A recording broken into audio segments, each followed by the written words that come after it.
தமிழ்நாடு திறந்தநிலை பல்கலைக்கழகம் உங்கள் கல்வி தகுதியை வளர்த்துக் கொள்ள அரிய வாய்ப்பு.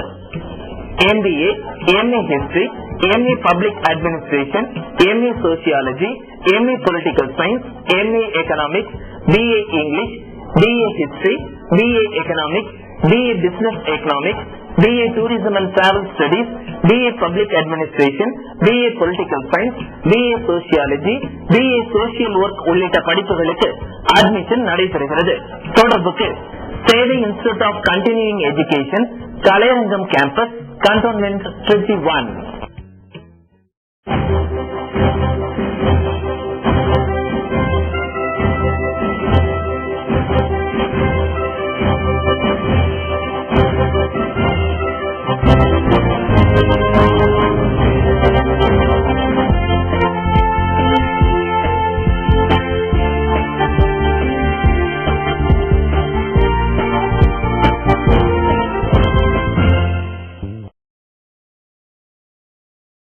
வணக்கம். இது தமிழ் வெப் டிவியின் நமக்காக செய்தி தொகுப்பு. இனி இன்றைய செய்திகள். திருச்சி மாவட்டத்தில் முன்னாள் ஆட்சியர், தமிழ்நாடு மற்றும் டெல்லியில் பல உயர் பதவிகளை வகித்த திருமதி சாந்தா ஷீலா நாயர் அவர்களுக்கு தென்னக தொடர்கல்வி வாரியம் ஸ்பீக்கர் கான் என்ற விருதை வழங்கியுள்ளது. அவரது ஆட்சி பணியில் அவர் சமுதாயத்துக்கு ஆற்றிய நகர்ப்புற வசதிகளை கிராமங்களுக்கு எடுத்து சென்றமைக்காக டாக்டர் அப்துல் கலாம் அவர்களால் பெயர் சூட்டப்பட்ட ஸ்பீக்கர் கான் விருதை பிரபல மாற்றுத்திறனாளிகளின் நல்வாழ்விற்கு வித்திட்ட சமூக வல்லுநர் ஞானதுரை மைக்கேல் வழங்கினார். விழாவிற்கு தலைமையேற்ற தென்னக தொடர்கல்வி வாரிய தலைவர் சேவை கோவிந்தராஜன் பேசும்போது விருது பெறும் சாந்தா ஷீலா நாயரின் பணிகளை பாராட்டி பேசினார். மேலும் சுனாமி நேரத்தில் பாதிக்கப்பட்ட மக்களுக்கு உடனடியாக சாந்தா ஷீலா நாயரின் செயல்பாடுகள் மிகவும் நன்றாக இருந்தது என்று விவரித்து பேசினார். விருது பெற்ற சாந்தா ஷீலா நாயர் கூறும்போது மகளிருக்கும் சுகாதாரத்திற்கும் பணி செய்தவர்களை மிகவும் மதிக்கிறேன் என்று கூறினார். சேவை கோவிந்தராஜன் அவர்களை நான் நன்கு அறிவேன் என்றும் எந்த துறை எடுத்தாலும் அதில் சிறப்பாக செயல்படுபவர் சேவை கோவிந்தராஜன் என்று கூறினார். நான் இதுவரை எந்த விருதும் வாங்கியதில்லை, விருதை ஏற்றுக்கொண்டதும் இல்லை. மிக எளிமையான முறையில் மகளிர் முன்னிலையில் வாங்கும் முதல் விருது இதுதான் என்று பெருமிதத்தோடு குறிப்பிட்டார்.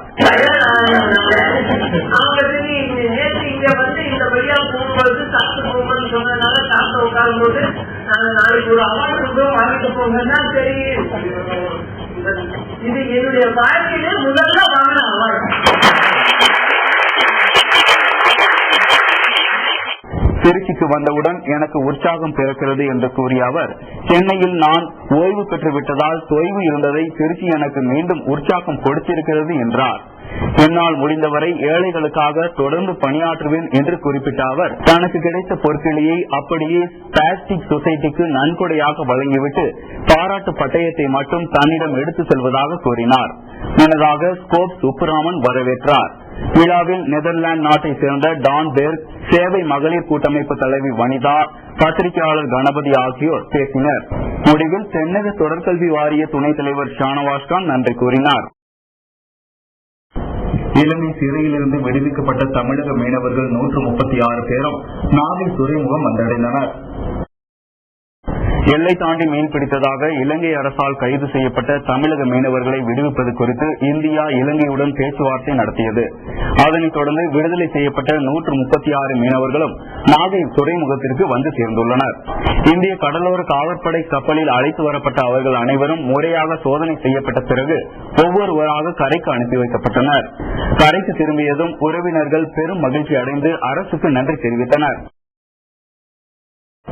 ஈரோடு மாவட்டத்தில் கோவில் காவலாளிகள், வங்கி காவலாளிகள் 4 பேரை கொலை செய்து பல்வேறு கொள்ளை சம்பவங்களில் ஈடுபட்டு 6 ஆண்டு காலமாக தலைமறைவாக இருந்தவர்கள் கைதாகியுள்ள சம்பவம் பெரும் பரபரப்பை ஏற்படுத்தியுள்ளது. ஈரோடு மாவட்டம் சிவகிரி காவல் நிலையத்திற்கு உட்பட்ட தாண்டபாளையம் பகுதியில் காவல்துறையினர் வாகன சோதனையில் ஈடுபட்டிருந்தனர். அப்போது சந்தேகத்திற்கு இடமான வகையில் இருசக்கர வாகனத்தில் வந்த 2 பேரிடம் விசாரணை நடத்தியதில் அவர்கள் முன்னுக்கு பின் முரணாக பேசியதில் காவல்துறையினருக்கு சந்தேகம் ஏற்பட்டது. தொடர்ந்து அவர்களிடம் தீவிர விசாரணை நடத்தியதில் பல திடுக்கிடும் தகவல்கள் வெளிவந்தது.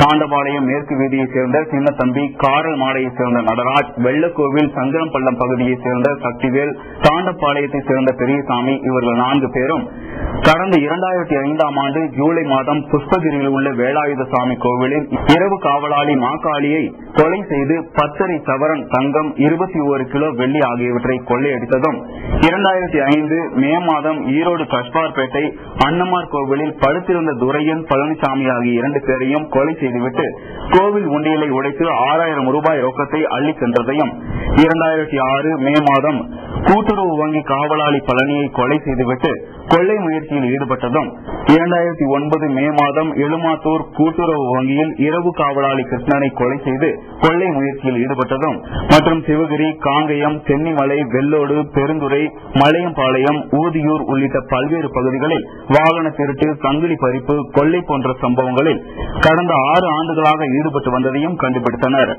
இந்த 4 பேரில் சக்திவேல், பெரியசாமி ஆகிய இருவரும் கடந்த 1.5 மாதத்திற்கு முன்பு கைதாகி சிறையில் உள்ளனர். இவர்களிடம் 10.5 சவரன் தங்கம், 21 கிலோ வெள்ளி, 13 தங்க ஸ்பூன், 1 கிலோ வெள்ளி ஸ்பூன், 4 இருசக்கர வாகனம் உள்ளிட்ட 14 லட்சம் மதிப்பிலான பொருட்கள் பறிமுதல் செய்யப்பட்டுள்ளன. இந்த சம்பவத்தில் விசாரணை நடத்தி துப்பு துலக்கிய காவல்துறையினரை மேற்கு மண்டல ஐஜி சிவனாண்டி பாராட்டு தெரிவித்தார்.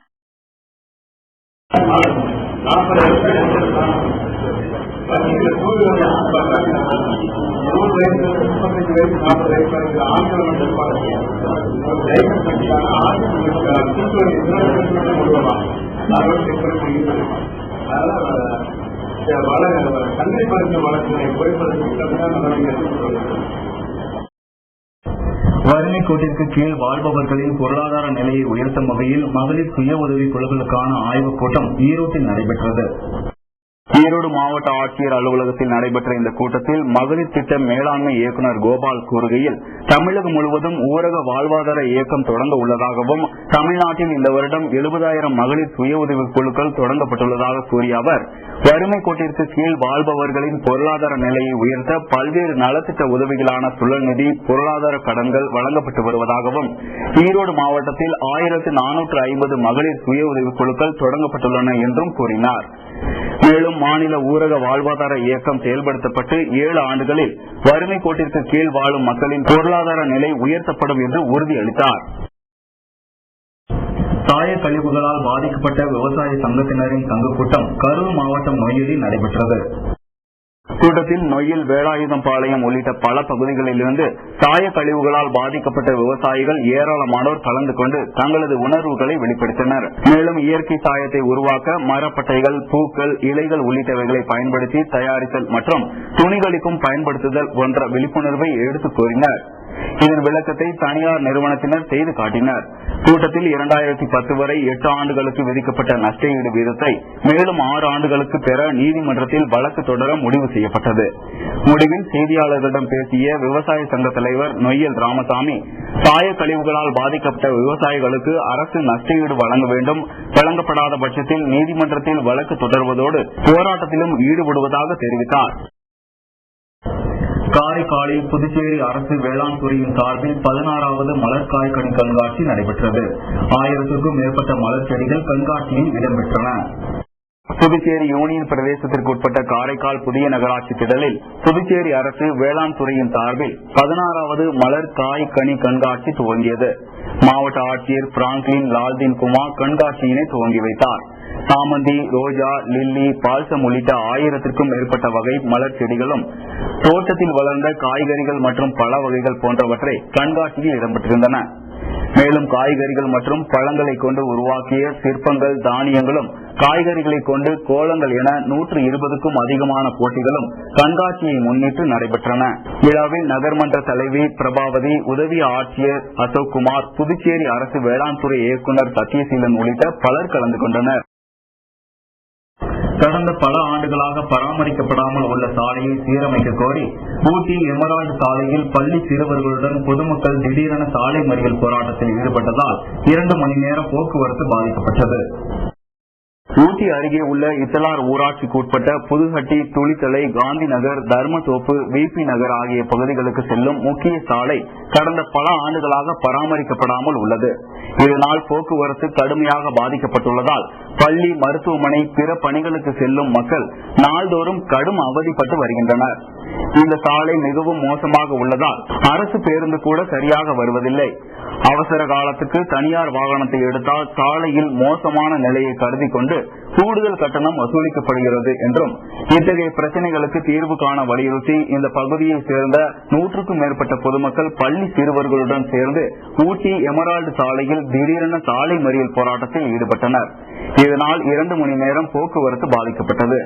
இந்த தகவல் அறிந்ததும் கிராம அதிகாரிகள் தங்கவேலு, தாசில்தார் விஜயலட்சுமி, ஊராட்சி ஒன்றிய அதிகாரி காசிநாதன் உள்ளிட்டோர் பொதுமக்களிடம் பேச்சுவார்த்தை நடத்தினர். அதில் இன்னும் 15 நாட்களுக்குள் இப்பகுதிக்கு சாலை அமைக்க நடவடிக்கை எடுக்கப்படும் என உறுதி அளிக்கப்பட்டதை தொடர்ந்து போராட்டம் கைவிடப்பட்டது.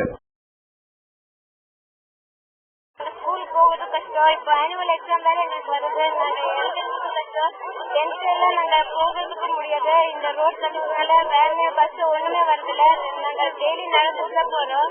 எக்ஸாம் சீட் எழுத முடியல. எங்களுக்கு யாருமே கேரண்டி இல்ல. நாங்க நடந்துட்டு தான் போறோம். எங்களுக்கு ரொம்ப கஷ்டமா இருக்கு. வண்டி வராததுனால எங்களுக்கு பிரசவத்துக்கோ இல்ல ஸ்கூல் பிள்ளைங்களுக்கோ ஹாஸ்பிட்டல் போறவங்களுக்கோ எதுவா இருந்தாலும் ஒரு பெரியவங்களுக்கு உடம்பு சரியில்லைன்னா வண்டி வர சொன்னா டிடினுக்கு வாங்க அப்படிங்கிறாங்க. டிடினுக்கு வர்றதுக்கு நாங்க அங்கேயே செத்து போயிடலாமே. எதுக்கு நாங்க நடந்து வரணும்? அது எதுக்குன்னா ரோடு 10 வருஷ காலமா நாங்க ரோடுக்காக ரொம்பவும் முயற்சி பண்ணி எல்லா அதிகாரிகளையும் சந்திச்சு அவங்களுக்கு தகுந்த எல்லா பெட்டிஷனையும் போட்டு எல்லாமே ஏற்பாடு பண்ணிட்டு இருந்தோம். ஆனா எல்லாரும் சேர்ந்து எங்களுக்கு வந்த ஒரே பதில் என்னன்னா இப்ப ஆயிரும், டென்ஷன் ஆகல. காரைக்காலில் சிந்தனை சிற்பி சிங்காரவேலரின் 151வது பிறந்தநாள் விழா நடைபெற்றது. சிங்காரவேலரின் உருவ சிலைக்கு மீனவர் கிராம பஞ்சாயத்தார் மற்றும் அதிமுக சட்டமன்ற உறுப்பினர் ஓமலிங்கம் உள்ளிட்ட பலர் மாலை அணிவித்து மரியாதை செலுத்தினார்கள். புதுச்சேரி யூனியன் பிரதேசத்திற்கு உட்பட்ட காரைக்காலில் நடைபெற்ற விழாவில் சிந்தனை சிற்பி சிங்காரவேலரின் உருவ சிலைக்கு காரைக்கால் மாவட்ட மீனவர் நலச்சங்கத்தினர் சார்பில் அதன் தலைவர் கிருஷ்ணவேலு தலைமையில் சங்க நிர்வாகிகள் பலர் மாலை அணிவித்து மரியாதை செலுத்தினார்கள். தொடர்ந்து மீனவ கிராம பஞ்சாயத்தார், இந்திய கம்யூனிஸ்ட் கட்சி, சிங்காரவேலர் முன்னேற்ற கழகத்தினர், மீனவர் விடுதலை வேங்கைகள் அமைப்பு, திராவிட கழகம் சார்பில் நிர்வாகிகள் பலர் மலர் தூவி மரியாதை செலுத்தினார்கள். சிதம்பரத்தை அடுத்த பரங்கிப்பேட்டையில் கோவிலுக்கு சென்று திரும்பிய வேன் மரத்தில் மோதியதில் 3 பேர் இறந்தனர். வேன் ஓட்டுநர் உள்ளிட்ட 30 பேர் படுகாயமடைந்த நிலையில் கடலூர் அரசு மருத்துவமனையில் சிகிச்சை பெற்று வருகின்றனர். பரங்கிப்பேட்டை அருகே உள்ள புதுப்பேட்டை கடற்கரையில் மாசி மக திருவிழா ஆண்டுதோறும் நடைபெறும். இத்திருவிழாவுக்கு புவனகிரி, சேத்தியாத்தோப்பு பகுதிகளில் இருந்து ஏராளமான மக்கள் கலந்து கொள்வார்கள். இந்த நிலையில் வெள்ளிக்கிழமை நடைபெற்ற மாசி மக திருவிழாவிற்கு புவனகிரியிலிருந்து 30 பேர் வாடகைக்கு வேன் எடுத்து வந்துள்ளனர். மாசி மக உற்சவத்தில் பங்கேற்றுவிட்டு மதியம் 30க்கும் மேற்பட்டவர்களுடன் வேன் புவனகிரி நோக்கி புறப்பட்டது. அப்போது பரங்கிப்பேட்டை புதுசத்திரம் சாலையில் ஆடு குறுக்கே வந்ததால் வேனை திருப்ப முயன்ற போது சாலையோரம் இருந்த மரத்தின் மீது மோதியது. இந்த விபத்தில் ஆலம்பட்டியை சேர்ந்த சாவித்ரி, முட்லூரை சேர்ந்த பிரேமாவதி, பெருமாத்தூரை சேர்ந்த செல்வி ஆகிய 3 பேரும் பலியாகினர். மேலும் வேன் ஓட்டுநர் உள்ளிட்ட 30 பேர் கடலூர் அரசு மருத்துவமனையில் படுகாயமடைந்த நிலையில் தீவிர சிகிச்சை பெற்று வருகின்றனர். இதுகுறித்து பரங்கிப்பேட்டை காவல்துறையினர் வழக்கு பதிவு செய்து விசாரணை நடத்தி வருகின்றனர். நக்சலைட்டுகளின் மீது தொடரப்படும் காவல்துறையினரின் நடவடிக்கைகளை கைவிடக் கோரி ஒரிசா மாநிலம் மால்கன்கிரி மாவட்ட ஆட்சித்தலைவர் கடத்தப்பட்ட சம்பவம் பரபரப்பை ஏற்படுத்தியுள்ளது. ஒரிசாவில் மால்கன்கிரி மாவட்ட ஆட்சித்தலைவர் வினில் கிருஷ்ணா மற்றும் ஒரு பொறியாளரை 50க்கும் மேற்பட்ட மாவோயிஸ்டுகள் 2 நாட்களுக்கு முன் கடத்தி சென்றனர். அவர்களை விடுவிக்க சிறையில் அடைக்கப்பட்டுள்ள கூட்டாளிகளை விடுவிக்க வேண்டும் என்பது உள்ளிட்ட 7 நிபந்தனைகளுடன் 48 மணி நேர கெடுவை மாவோயிஸ்டுகள் விதித்திருந்தனர். அதன்படி நேற்று மாலையுடன் கெடு முடிந்தது. இதற்கிடையில் கலெக்டர் கிருஷ்ணா மற்றும் பொறியாளரை பத்திரமாக மீட்க மத்திய அரசுடன் மாநில முதல்வர் நவீன் பட்நாயக் ஆலோசனை நடத்தினார். தொடர்ந்து மாவோயிஸ்டுகளுடன் பேச்சுவார்த்தை நடத்தி விரைவில் மாவட்ட ஆட்சியரை விடுவிக்க நடவடிக்கை எடுக்கப்பட்டு வருகிறது. பாராளுமன்ற கூட்டுக்குழு அமைப்பது குறித்து வரும் புதன்கிழமைக்கு முன்னதாக முடிவு எடுக்கப்படும் என பாராளுமன்ற விவகார அமைச்சர் பவன்குமார் பன்சால் கூறினார். அவர் டெல்லியில் செய்தியாளர்களிடம் கூறியதாவது, பாராளுமன்றத்தின் பட்ஜெட் கூட்டத்தொடர் வரும் 21ஆம் தேதி துவங்குகிறது. இந்த கூட்டத்தொடரில் பட்ஜெட் சமர்ப்பிக்கப்பட்ட பின் மார்ச் 16இல் ஒத்திவைக்கப்படும் சபைகள் மீண்டும் ஏப்ரல் 7இல் துவங்குகிறது என்றும், இந்த இடைப்பட்ட காலகட்டத்தில் துறை தொடர்பான பாராளுமன்ற நிலைக்குழுக்கள் மானிய கோரிக்கைகள் தொடர்பாக விவாதித்து முடிவு எடுக்கும். வரும் 21ஆம் தேதி பாராளுமன்ற கூட்டத்தில் ஜனாதிபதி பிரதிபா பாட்டீல் உரை நிகழ்த்துகிறார் என்று கூறிய அவர், வரும் 25ஆம் தேதி 2011-2012 ஆண்டுக்கான ரயில்வே பட்ஜெட் சமர்ப்பிக்கப்படும். அதே நாளில் பொருளாதார ஆய்வறிக்கையும் சமர்ப்பிக்கப்படும் என்றார். மேலும் வரும் 28ஆம் தேதி பொது பட்ஜெட் சமர்ப்பிக்கப்படும். பட்ஜெட் கூட்டத்தொடர் ஏப்ரல் 21இல் முடிவுக்கு வரும் என்றார். இது தொடர்பாக பாராளுமன்றத்தின் பட்ஜெட் கூட்டத்தொடர் சுமூகமாக நடக்கும் என நம்புகிறேன் என்று கூறிய அவர், எதிர்கட்சிகளுடன் நடத்தப்படும் பேச்சுவார்த்தை முன்னேற்ற பாதையில் செல்கிறது. ஊழல்கள் குறித்து விசாரிக்க பாராளுமன்ற கூட்டுக்குழு அமைப்பது குறித்து வரும் புதன்கிழமைக்குள் முடிவு எடுக்கப்படும் என்றார். நாடாளுமன்றத்துக்கு முன்கூட்டியே தேர்தல் நடக்க வாய்ப்பு உள்ளது என்று கர்நாடக முதல்வர் எடியூரப்பா கூறியுள்ளார். பெங்களூரில் நாளை பாஜக மாநாடு நடைபெற உள்ளது.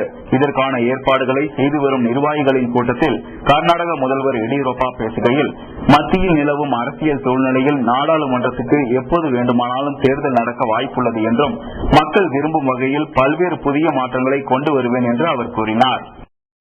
இன்றைய ஆபரண தங்கம் மற்றும் வெள்ளியின் விலை நிலவரத்தை இப்போது பார்க்கலாம். தங்கம் விலை இன்று சற்றே அதிகரித்துள்ளது. 22 கேரட் தங்கம் கிராம் ஒன்றின் விலை 1908 ரூபாய். நேற்றைய விலையை விட இன்று கிராமுக்கு 1 ரூபாய் அதிகரித்துள்ளது. ஒரு பவுன் தங்கம் 15,224 ரூபாய்க்கு விற்கப்படுகிறது. 1 கிராம் வெள்ளியின் விலை 53 ரூபாய் 15 காசுகள். இத்துடன் செய்திகள் நிறைவடைந்தன. மீண்டும் வெப் டிவியின் செய்திகள் நாளை இரவு 9 மணிக்கு. கல்வி, குறும்படங்கள், ஆவண படங்கள் என ஏராளமான நிகழ்ச்சிகளை உங்கள் வெப் டிவியில் பார்த்து பயன்பெறுங்கள். வணக்கம்.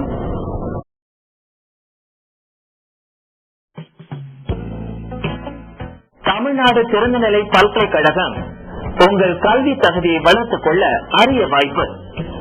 MBA, MA History, MA Public Administration, MA Sociology, MA Political Science, MA Economics, BA English, BA History, BA Economics, BA Business Economics, BA Tourism and Travel Studies, BA Public Administration, BA Political Science, BA Sociology, BA Social Work உள்ளிட்ட படிப்புகளுக்கு admission நடைபெறுகிறது. தொடர்புக்கு Sevai institute of continuing education, Kalaiyarangam campus, cantonment Tiruchi 1. Nehru Yuvakendra மற்றும் மாவட்ட நலப்பணிக்குழு system அமைப்பு இணைந்து நடத்தும் குறுகிய கால தொழில் பயிற்சிகள். மாற்றுத்திறனாளிகள் உதவியாளர், செவிலியர் உதவியாளர், கம்ப்யூட்டர் பயன்பாடுகள், வீடியோகிராபி, மாஸ் கம்யூனிகேஷன், குழந்தைகள் பராமரிப்பாளர், டிடிபி உள்ளிட்ட அனைத்து படிப்புகளுக்கும் அட்மிஷன் நடைபெறுகிறது. தொடர்புக்கு சிஸ்டம் மையம், கலையரங்க வளாகம், கண்டோன்மெண்ட் திருச்சி 1.